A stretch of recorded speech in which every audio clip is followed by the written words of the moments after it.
L'Évangile de Matthieu, chapitre 7. Ne jugez point, afin que vous ne soyez point jugés. Car on vous jugera du jugement dont vous jugez, et l'on vous mesurera avec la mesure dont vous mesurez. Pourquoi vois-tu la paille qui est dans l'œil de ton frère, et n'aperçois-tu pas la poutre qui est dans ton œil? Ou comment peux-tu dire à ton frère, laisse-moi ôter une paille de ton œil, toi qui as une poutre dans le tien? Hypocrite, ôte premièrement la poutre de ton œil, et alors tu verras comment ôter la paille de l'œil de ton frère. Ne donnez pas les choses saintes aux chiens, et ne jetez pas vos perles devant les pourceaux, de peur qu'ils ne les foulent aux pieds, ne se retournent et ne vous déchirent. Demandez, et l'on vous donnera. Cherchez, et vous trouverez. Frappez, et l'on vous ouvrira. Car quiconque demande reçoit, celui qui cherche trouve, et l'on ouvre à celui qui frappe. Lequel de vous donnera une pierre à son fils, s'il lui demande du pain? Ou, s'il demande un poisson, lui donnera-t-il un serpent?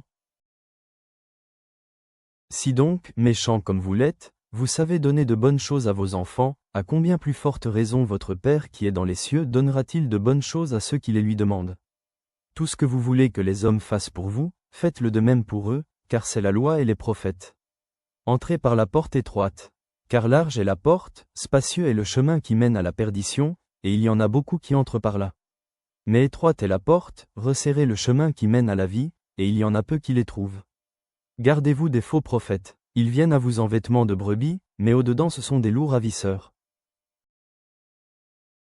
Vous les reconnaîtrez à leurs fruits.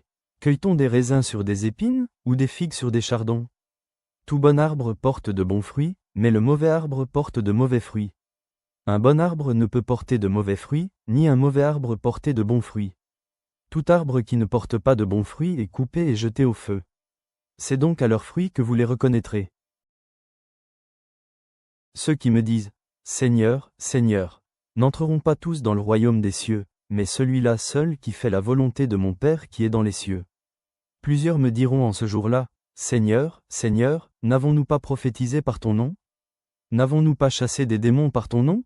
Et n'avons-nous pas fait beaucoup de miracles par ton nom? » Alors je leur dirai ouvertement, « Je ne vous ai jamais connu, retirez-vous de moi, vous qui commettez l'iniquité. » C'est pourquoi, quiconque entend ces paroles que je dis et les met en pratique, sera semblable à un homme prudent qui a bâti sa maison sur le roc.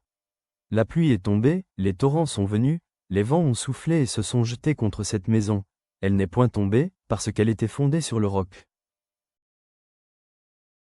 Mais quiconque entend ces paroles que je dis, et ne les met pas en pratique, sera semblable à un homme insensé qui a bâti sa maison sur le sable. La pluie est tombée, les torrents sont venus, les vents ont soufflé et ont battu cette maison. Elle est tombée, et sa ruine a été grande. Après que Jésus eut achevé ses discours, la foule fut frappée de sa doctrine, car il enseignait comme ayant autorité, et non pas comme leurs scribes. Sage enseignant, vous nous avez montré que l'obéissance est le fondement d'une vie bâtie sur le roc. Aidez-nous non seulement à entendre vos paroles, mais à les vivre quotidiennement. Puissions-nous traiter les autres avec bonté et chercher le chemin étroit qui mène à la vie. Fortifiez-nous pour porter de bons fruits qui vous honorent. Au nom de notre Sauveur Jésus-Christ, Amen.